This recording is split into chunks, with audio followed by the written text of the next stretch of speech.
Elle s'appelle Gisèle. Si la vie était divisée en ce qui était fait dans les temps vivants et ce qui était fait dans les temps morts ou les temps perdus, c'est ce qu'elle a fait dans les deux étapes. En ce qui concerne ce qui est fait dans la vie, c'est la solution la plus facile. Le chemin le plus difficile, par contre, est celui qui est fait dans les temps en partie, mais c'est peut-être celui qui lui a donné le plus de satisfaction et qui continue à lui en donner. Gisèle Ruiz dit souvent qu'elle est vénézuélienne, colombienne, brésilienne, parce qu'elle veut, et canadienne de Montréal. C'est grâce à ces lieux qu'elle a construit sa mémoire. Le temps qu'elle a passé dans ces lieux lui a donné l'occasion de comprendre les différences et d'être toujours dans l'espace insaisissable du multiculturalisme. Madame Lajoie fait partie de ces longs voyages dans lesquels Gisèle demeure.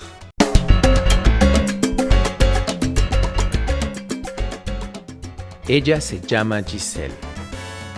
Si la vida se dividiera en lo hecho a tiempo vivo y lo hecho en tiempo muerto o perdido, esto es lo que ella ha hecho en ambos estados. Sobre lo hecho en vida, ese ha sido el camino más fácil. El camino más escabroso es lo hecho en tiempo muerto, pero quizás es lo que más satisfacciones le ha dado y le sigue dando. Gisèle Ruiz suele decir que es venezolana, colombiana, brasileña, porque quiere, y canadiense de Montreal. Gracias a estos lugares ha construido su memoria. El paso por esos lugares le ha dado la posibilidad de comprender diferencias y situarse siempre en el inacible espacio de la multiculturalidad. Madame Lajoie es parte de este largo viaje en el que Gisèle sigue siendo.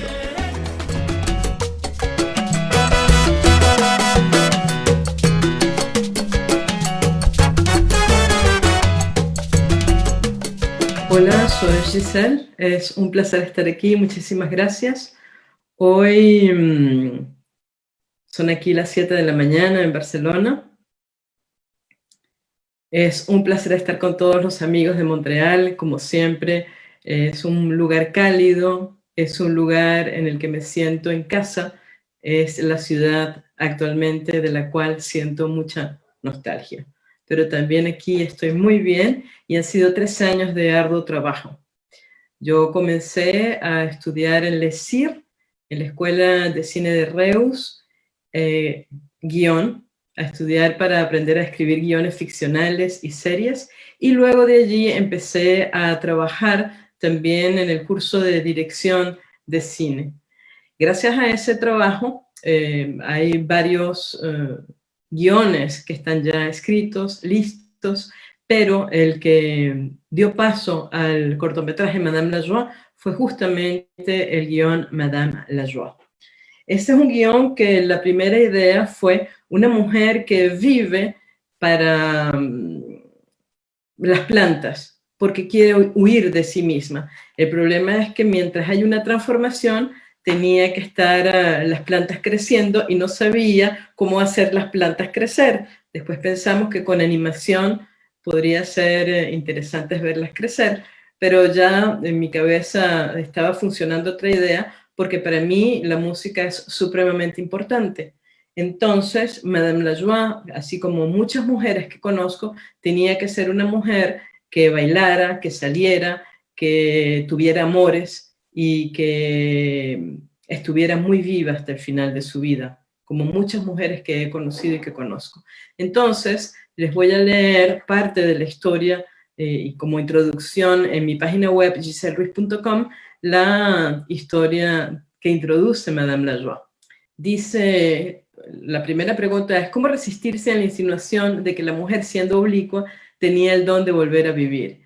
Madame Lajoie viene de lejos, estaba en los álbumes de fotos que veía de niña en casa de mi abuela, en los cuentos que se contaban de las tías de mi papá, en mis hermanas, mis amigas divorciadas, mis amigas solas y hasta en las acompañadas también. Ellas, en general, encarnan la certeza de que la vida es para vivirla lo mejor que se pueda, con alegría, pues.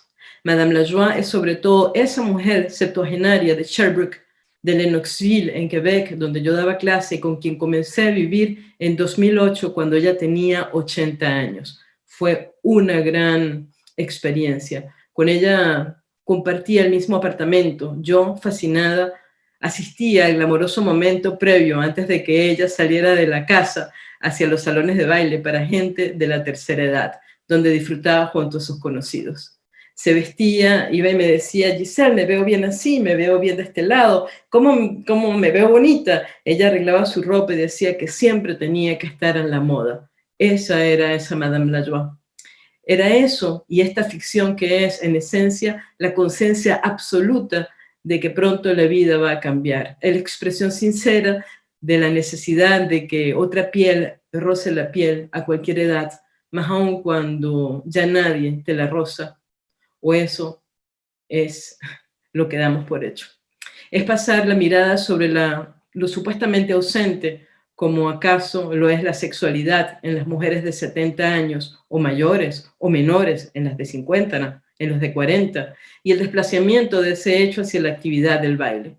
Las abuelas tiernas, ingenuas e indefensas existen, sin embargo también habita en muchas de ellas la necesidad cotidiana de rescatar la vida de la devoción a Dios, la sociedad, la culpa y la familia. Muchas damas aún están activas en el espacio social y van a buscar la experiencia simple y sin riesgos como bailar, hablar y compartir. Estar en la vida es lo que mueve a Madame Lajoie, es su lujo. Y en pos de eso construye su actitud. Su centro es lo fáctico, no lo imaginario, ni lo imaginado tampoco. A esta altura de la historia debo confesar que el cuarto oscuro de mi memoria surgió incólume el poema 1 del libro Árbol que nace torcido, de 1984 de Rafael Castillo Zapata, el cual he escogido como epígrafe de Madame Lajoie. He aquí un extracto que resume la complejidad de sus múltiples rostros. Un poco más de mundo, digo yo, y un poco más de escuela hubieran hecho de ella una Juana de Ibarburumía, una Gabriela Mistral en casa y una Enriqueta Arbelo, una Alfonsina Storni en la familia. Eso es generalmente lo que resume los rostros y quién es Madame Lajoie, pero no es solamente eso, porque el personaje tiene padres y el personaje del cual ustedes van a disfrutar el próximo año, en 2021, cuando el cortometraje empiece a ser difundido, es cuando Madame Lajoie tiene 70 años y no 80, y ya les voy a contar por qué esa anécdota, por qué ella empieza a, por qué en lugar de tener 80 años en el filme, tuvo que tener 70. Ahora voy a seguir con justamente de dónde viene Madame Lajoie, quiénes son los padres de Madame Lajoie. Van a ver ya han visto una imagen del primer cartel de Madame Lajoie, son las piernas de Manuela Rubio, la actriz quien encarnó a Madame Lajoie, ya voy a hablar de ella, pero vamos a ver otro video, o vamos a ver un video, el primer video, que es de la historia de Madame Lajoie antes de que fuera Madame Lajoie, cuando era Julienne Lajoie.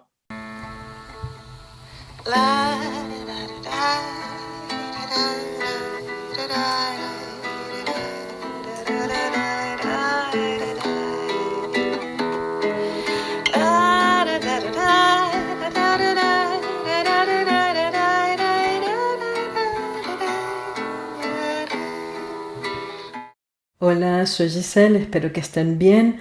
Esta es Reus, la ciudad donde vivo y donde se desarrolló el modernismo o Art Nouveau de Louis Domènech y Montaner, entre otros grandes arquitectos como el archiconocido Gaudí. Pero a mí me apasiona particularmente Louis Domènech y Montaner y la casa de Joaquín Navas. Vamos lentamente llegando al primer piso. Durante muchos años esta casa, que se dedicó a la confección textil, tuvo como costureras a mujeres de Reus, entre ellas a Julieta Sunier, madre de Julienne Lajoie, mejor conocida a los 70 años como Madame Lajoie. Su padre trabajó en la construcción del mobiliario de madera, para la Casa Navas porque él era propietario del taller de carpintería con el que trabajaba Domenech y Montaner.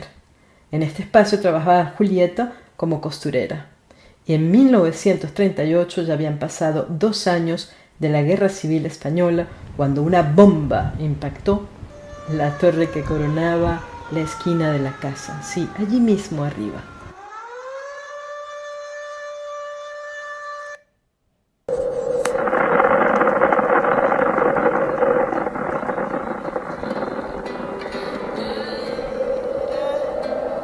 Pero los pilares eran fuertes y la casa ha sobrevivido hasta ahora. Sin embargo, los papás de Julien, quienes se conocieron y casaron allí en 1938, se irán huyendo a Marsella. La arquitectura testimonia la huida y también estuvo allí para la gente que se quedó. Los Lajoie se fueron a Marsella, pero otros a América Latina y a el Caribe. Madame Lajoie nació en Marsella, de padres catalanes. En el futuro será una gran costurera y se casará con un carpintero de quien enviuda. En 1980, claro está, ya había pasado ese grandioso año de 1975, entonces en 1980 Julien regresó a Reus con su hijo, donde se va a dedicar primero a la costura y luego a alquilar piezas en su casa a los trabajadores agrícolas que llegan a trabajar en los viñedos del Priorat y en el Baix Camp, también en los sembradíos de hierbas para preparar el vermut. Pronto ella tendrá su casa y su propio viñedo. Esta es la Casa Navas.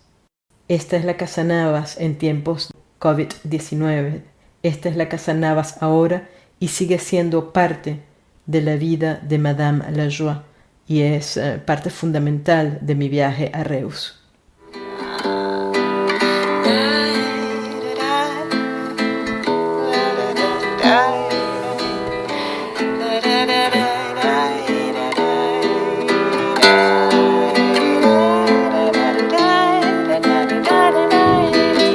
Pues estaban viendo el video justamente de Madame Lajoie, donde hablo de sus padres, porque fuera del guión, fuera de la historia, no hay salvación. Eso quiere decir que Madame Lajoie, antes de llegar a los 70 años, tuvo una vida, y gracias a esa vida es lo que es cuando llega al cortometraje. Generalmente uno ve en una película un pedazo de la vida, un pedazo de justamente ese personaje que interactúa con otros personajes, pero no necesariamente ve lo antes ni ve lo de después. Por ejemplo, Madame Lajoie se cepilla los dientes con una pasta que se llama Gigi Laser y le encanta el jabón Heno de Pravia y tiene muchas cosas que a ella la definen como mujer, como huele, como camina, como baila, por qué hace lo que hace. Entonces, yo estoy hablando de eso justamente para hacer también saber que estudiar guión y crear personajes con una historia pasada es muy importante, y eso lo aprendí justamente con mi profesor Iván Serra, que fue mi profesor, pero también fue la persona que hizo junto a mí todas las correcciones del guión Madame Lajoie hasta que llegamos al guión final. Esto que les voy a mostrar aquí se llama la Biblia. Es un documento muy importante donde está, aparte de la imagen primera, una cantidad de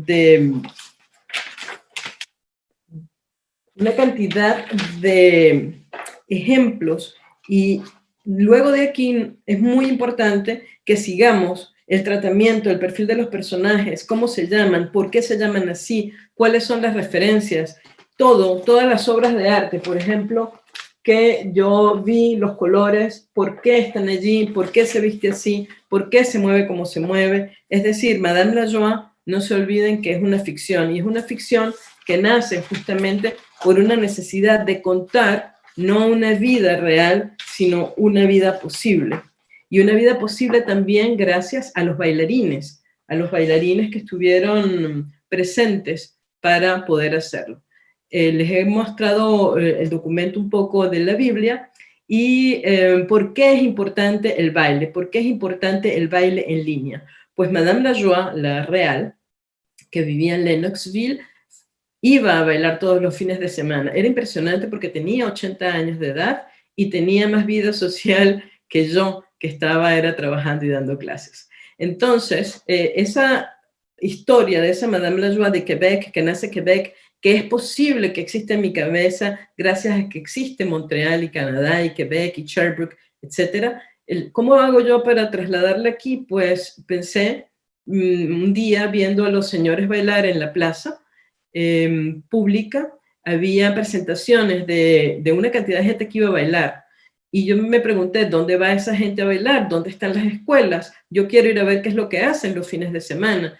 Y entonces empecé a buscar y gracias a un estudiante de francés me enteré que existe el Centro Cívico Midjourn y allí iba gente a bailar. Entonces los contacté y me di cuenta que hay profesionales de 60, de 70 años que le van a dar clase a esas personas, a las personas de Gingran en catalán, de cómo bailar, baile en línea, la salsa les encanta y me fui a esos centros culturales. De allí viene la gran historia de que se une Madame Lajoie de Quebec con las actividades que ella hacía del baile en línea, del baile de cowboy, por ejemplo, que además lo practicaba en la casa, con la gente también de grande que vive aquí. No toda hace esa actividad. Hay mucha gente que no sale de casa. Hay gente que está enferma, hay gente que se dedica a otra cosa en la vida. Pero también hay otra gente que sí va a bailar, que sí va a encontrarse, y de esa gente es la que yo quiero hablar, porque la idea es también que sepamos que hay mucha gente que está en la vida para vivirla hasta el último minuto. Eso es Madame Lajoie. Entonces ahora los voy a invitar a ver o a visionar los dos próximos videos. Primero es el casting de los bailarines del Centro Cultural Midjourn, mediodía, Midjourn, y luego un video que hice de la presentación de ellos, que está incluido dentro del cortometraje porque es muy importante dentro del cine los otros medios, la radio, la televisión, cómo están ellos integrados y cómo conforman una sola pieza, aunque sean distintos. Esa es una de las partes importantes del cortometraje también. Entonces aquí vamos a ver el video Bailarines Midjourn y luego el video Gingran. Luego les explicaré un poco más sobre ello.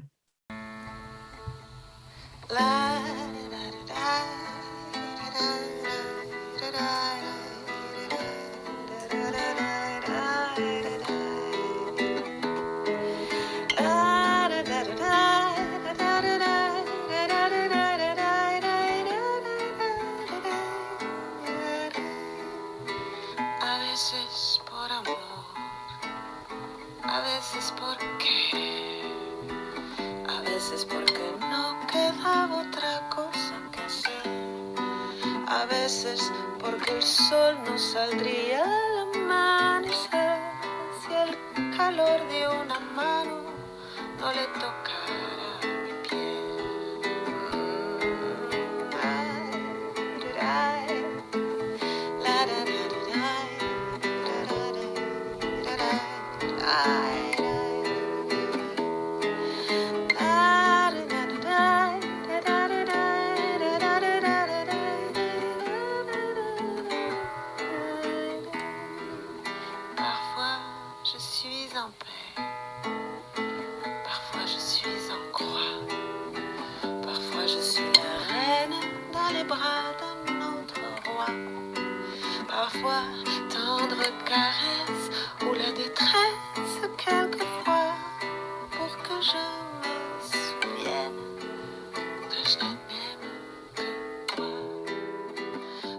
Están viendo específicamente el casting de los bailarines que van a participar en el cortometraje. Todos son bailarines no profesionales, hay algunos profesionales, y van a bailar, se preparan para presentarse en eventos, se preparan para estar en forma, pero también para socializar. Todos fueron contentos. ¿Cuál era mi estrés? Mi estrés era que el día de la grabación, aunque habían firmado y habían dicho que iban, no fueran. hice una reunión con ellos magnífica en el Centro Cultural, donde fui con el chico que hizo la fotografía, mi compañero Adrián Aparicio, pero también con el gran amigo y profesor de iluminación y fotografía Alejandro Parra, quien, gracias a su experticia y saber hacer, logró que el espacio y la luz y la fotografía fuera muy buena. Entonces, estoy en Midjourney con ellos dos, con una cantidad de gente, explicándoles cuál era el proyecto, cómo deberían venir vestidos, cuáles eran los colores, por qué iba a ser así, y la respuesta fue fantástica. Ahora, siempre es difícil la participación del sexo masculino, y por supuesto me interesaba mucho que los hombres estuvieran allí, pero llegaron, y al principio eran más los hombres que las mujeres, entonces nos desequilibramos hasta que logramos equilibrarnos. Había bastantes mujeres, bastantes hombres y mucha gente. Así que el día de la grabación estuvieron todos allí. El próximo video que vamos a ver es de qué es lo que hacen estos bailarines en los concursos y cuando se van a presentar. Y este video, repito, es parte del cortometraje. Así que pedí permiso, fui al ayuntamiento, fui a hablar con la gente del Centro Cultural, pude ir a grabar y fue una experiencia para mí muy bonita hacer todo este trabajo. Así que lo comparto, esto sí es una primicia, todo en realidad, y esto va dentro del corto.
Entonces, este es uno de los bailes a los que fueron, yo también. Hice la grabación, fui muy feliz haciéndola, fue muchísimo tiempo grabando y luego haciendo la edición y montaje. Y para hablar de edición y montaje, debo hablar una vez más de la escuela ESIR, a la que vine a estudiar el ESIR porque fue elegida por uno de los cortometrajes Time Code en los Oscars y por supuesto ganó también aquí un Goya. Entonces me dije, allá tengo yo que ir a estudiar, y lo que decidió que yo definitivamente viniera a estudiar aquí a Reus fue la Casa Navas, que es la del video y donde fueron a trabajar los padres de Madame Lajoie. Es una casa bellísima y como conté al principio, la Casa Navas fue diseñada, pensada por el gran arquitecto Lluís Domènech i Montaner, escrito en catalán y con la I latina Montaner. Entonces empiezan a juntarse una cantidad de historias en mi cabeza y entre esas justamente la del baile como una forma de mantenerse físicamente bien, pero también de socializar. Allí no solamente están los bailarines, sino también los profesores de danza, generalmente de música country y de salsa también. Pero había un estrés. ¿Cuál era el estrés de la productora? De la productora que es parte de la escuela. El estrés era que cómo era posible, cómo íbamos a tener trabajando durante tantos días a una gente de 80 años en una película, que eran muchísimas horas de trabajo y que no se podía, que iban a estar muy cansados y que no. Y yo decía que sí, que si yo conozco a gente que está trabajando, si yo sé quiénes son, si yo sé que hacen ejercicio, yo sé que bailan, yo no entiendo cuál es el problema. No, que no podía hacer porque nadie se iba a hacer cargo, que si les daba un infarto, que si no podían bailar, que si se enfermaban, que si acá. Y yo decía, pero no hay problema si los actores...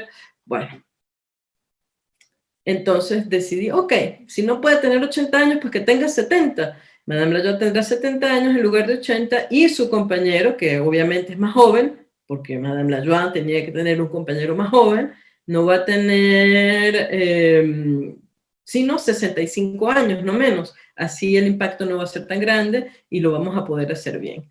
Entonces, por eso hablo que el casting y el estrés de la productora fue interesante para poder dar un paso adelante y decidir definitivamente cuáles iban a ser los actores. Así que yo me puse a buscar muchísimo, y porque en mi cabeza la actriz que debía hacer el papel de Madame Lajoie era Marisa Paredes, claro está. Porque también tenemos un desconocimiento muy grande de la cantidad de actores que hay en toda España, de todas las edades. Aquí sabemos que es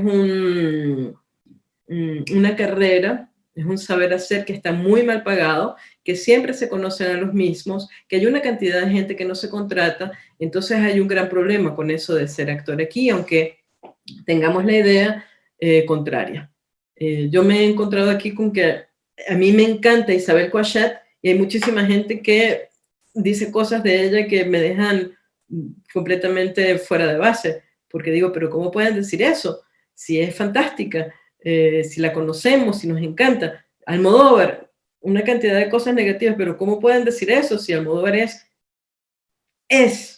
Entonces, bueno, con una cantidad de contradicciones. Ser vieja en la cabeza de otros, quiero decir, no es lo mismo en Quebec que en Reus, no es lo mismo en Quebec que en otras partes. Por eso es muy importante que Madame Lajoie y Quebec y la gente mayor que allí vive, muchísima gente mayor que vive, siga siendo tratada como gente que se arregla, que sale a los lugares o que salía, porque entiendo que estamos en el COVID, pero era una actividad cotidiana. Ahora las cosas han cambiado, pero yo estoy hablando también de un cortometraje que empezó antes de que estuviéramos la vida que tenemos y que tuviéramos que estar confinados. Sin embargo, yo sé que hay mucha gente que sigue comunicándose y hablando.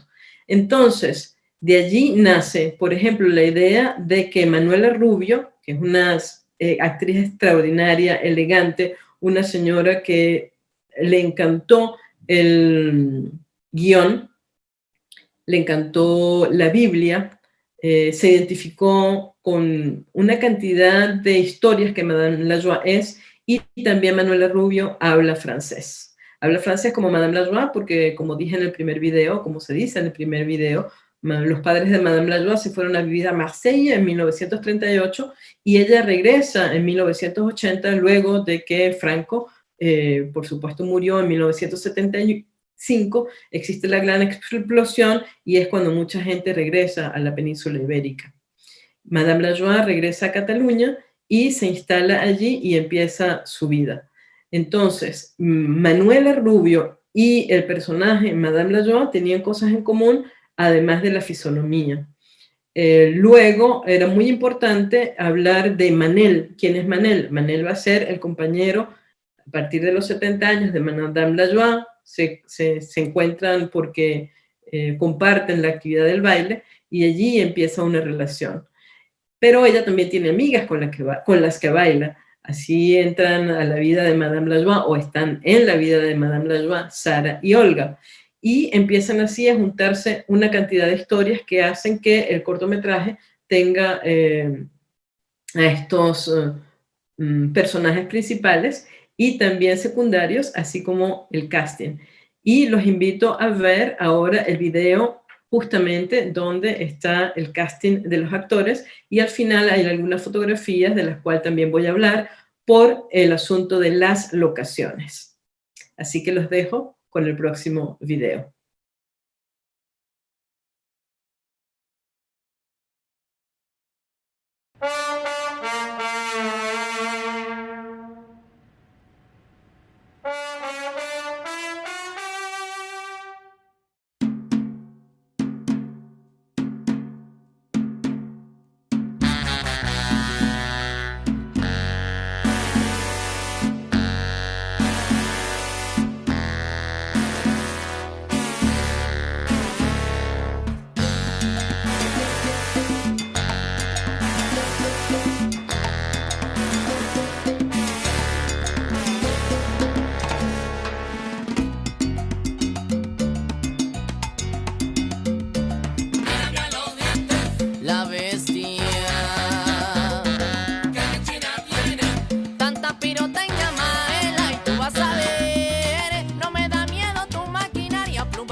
Entonces, aquí estábamos viendo justamente al casting de Madame Lajoie, al casting de los actores principales y los actores secundarios. Además, estamos allí el equipo completo de la escuela, mis compañeros, la gente que estuvo trabajando, y detrás está la casa donde vivía ya al final Madame Lajoie. Es importante esta locación porque debo hablar ahí de Ricardo el Chiliman. Aquí en Cataluña hay masías, se les llama masías, que son unas casas enormes donde vive gente o no vive. Hay unas que están abandonadas, otras que no. Hay unas que se dedican a hacer hospedajes rurales, otras que no.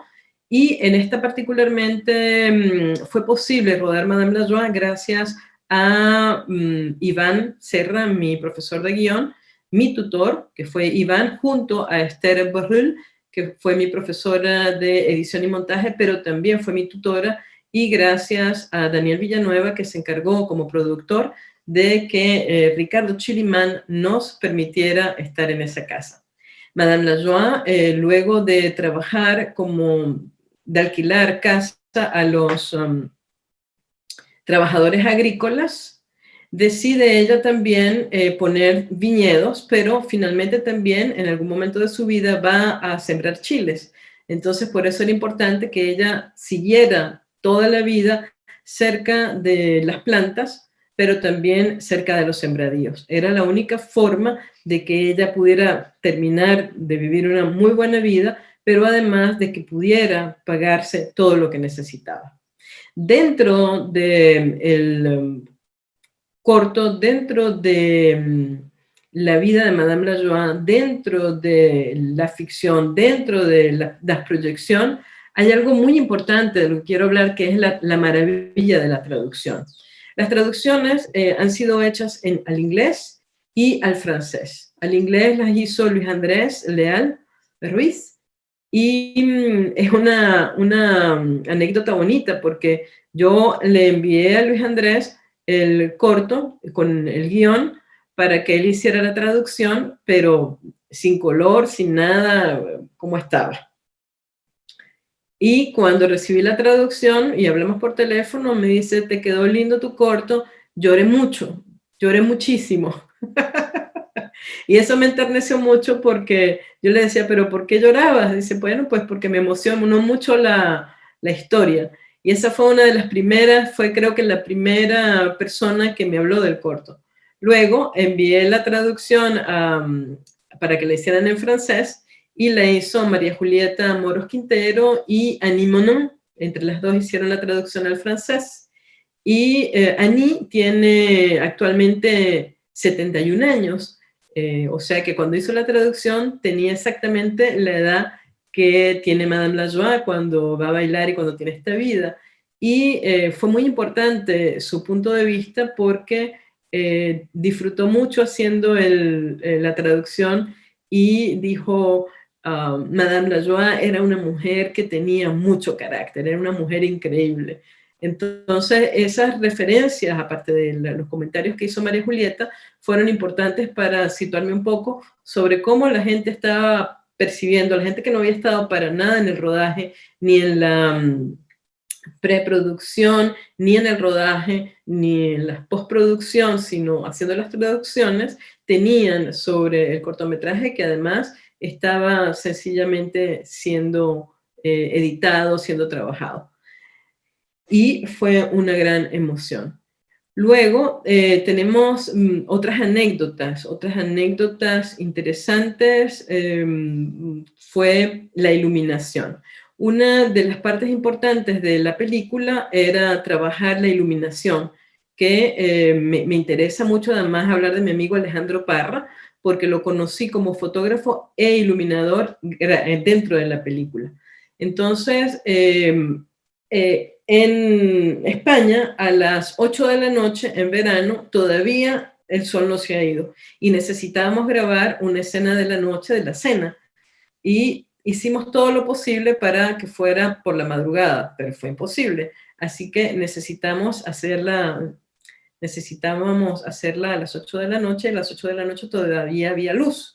Así que inventamos todos los trucos posibles. Él decía, vamos a hacer esto, vamos a iluminar así, vamos a iluminar de la otra manera. Está amaneciendo, ahora en este momento está amaneciendo aquí en Reo, finalmente el sol está saliendo y eso me hace muy feliz. Estamos en vivo y quería decirles que estoy amaneciendo con ustedes.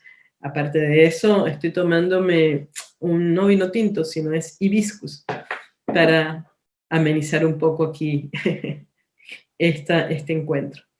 Lo cierto es que así como ahora la luz está iluminándome y empieza el día a amanecer, en aquel momento la luz seguía iluminando y necesitábamos que cambiara la luz. Así que una de las formas de justificarlo fue, bueno, pues nos vemos, salimos, estamos afuera y definitivamente estamos en Cataluña, es verano y por eso también la ropa y muchas otras cosas cambiaron.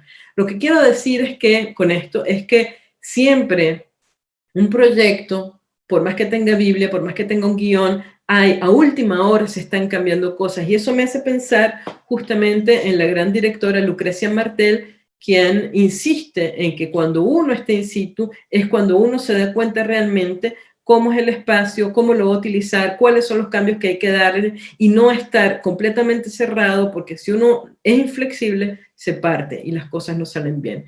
Entonces, gracias a todo este ir y venir, resolver, estaba allí Alejandro hablándonos de iluminación y por supuesto todos estábamos tratando de hacer muy bien nuestro trabajo.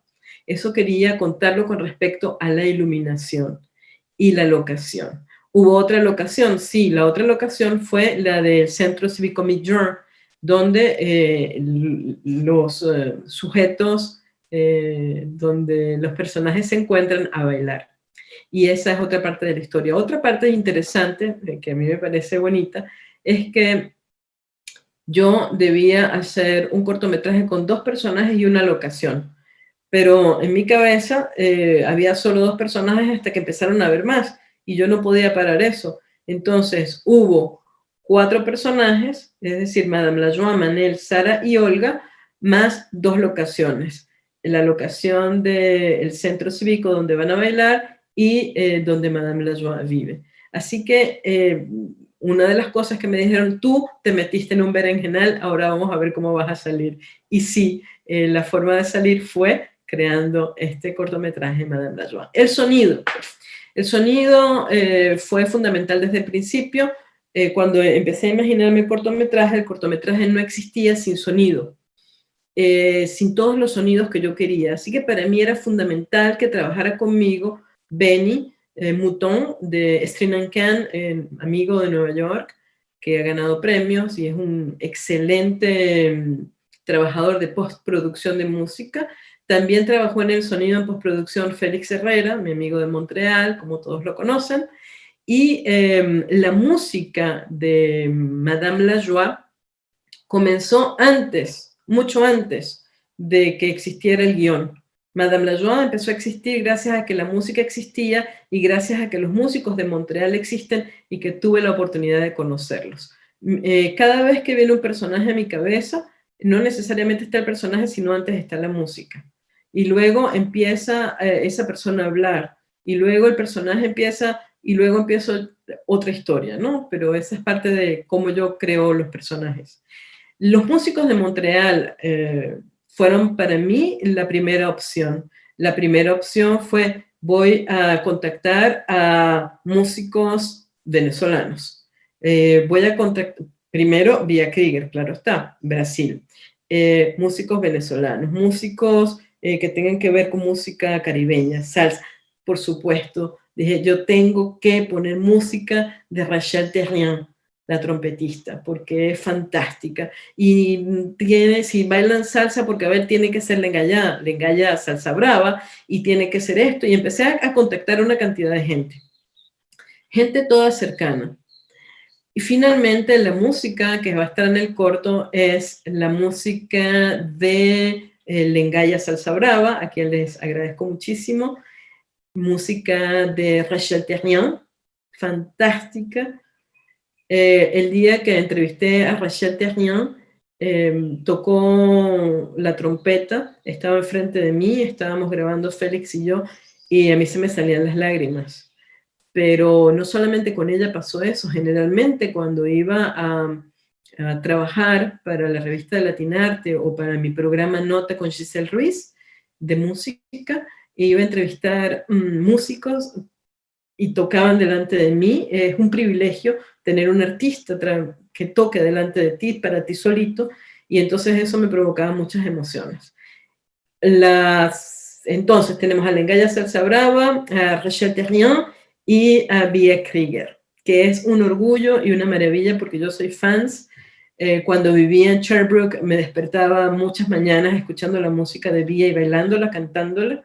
He pensado mucho en la música de Vía y era importante que, como Madame la Joie habla distintos idiomas, castellano, catalán y francés, que la música tuviera esos tres idiomas. Y una de las personas que hace eso sistemáticamente con su música es Vía Krieger. Así que la contacté, hablé con ella, fue una conversación linda, fácil, nos entendimos muy bien y la hizo. Entonces, los invito a escuchar la pieza de Madame la Joie y luego vamos a terminar con un video.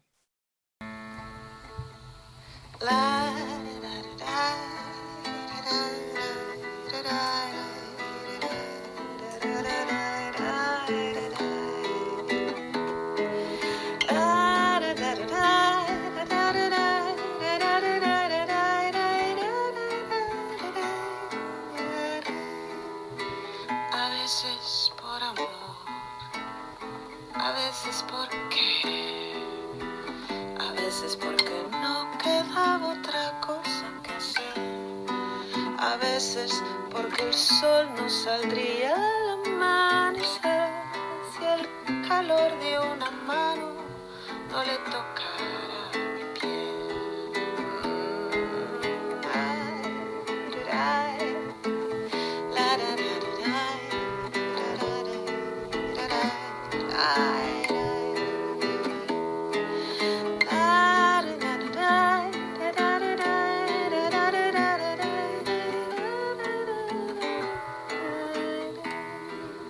Parfois je suis en paix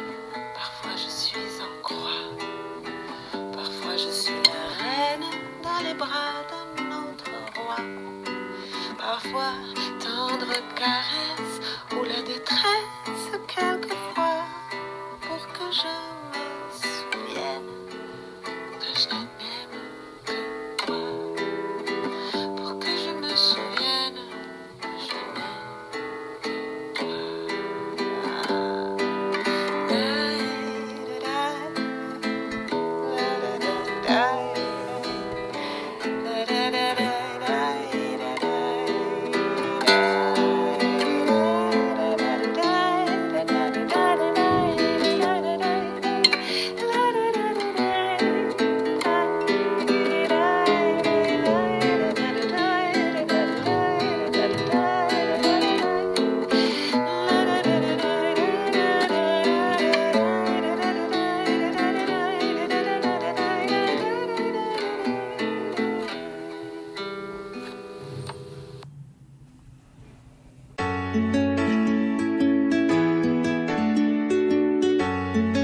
Jamendo.com.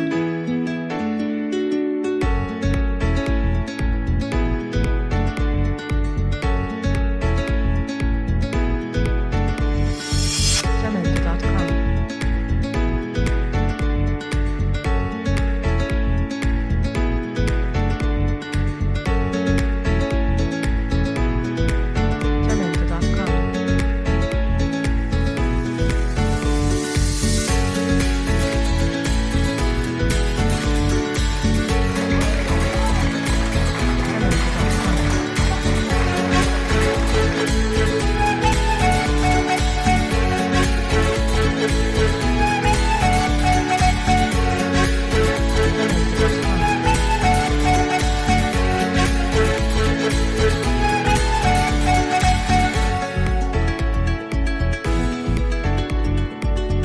Jamendo.com. Jamendo.com.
Fuimos muy felices grabando, fue realmente un lugar, una locación que nos permitió comer juntos, disfrutar, pasarla bien.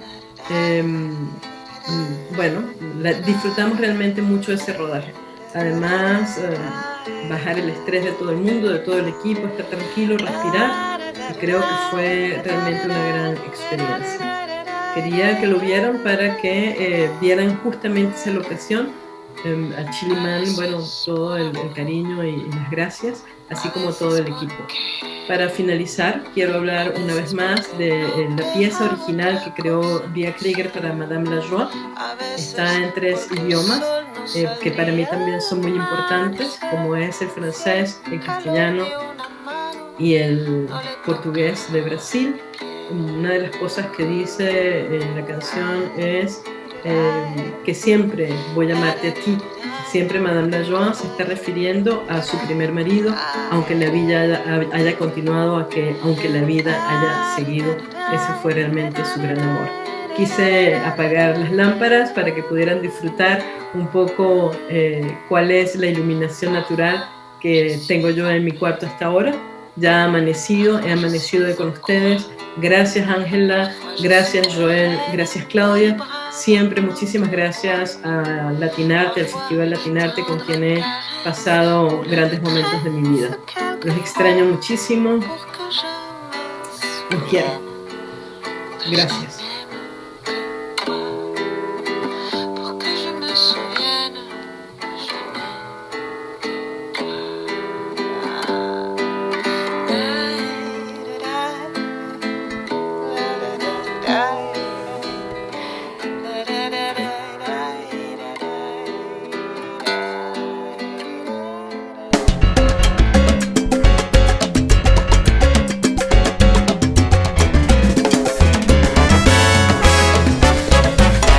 alto que yo, las palmas, más lejos que yo, el cielo, más grande que yo. los fans que a mí me quieren.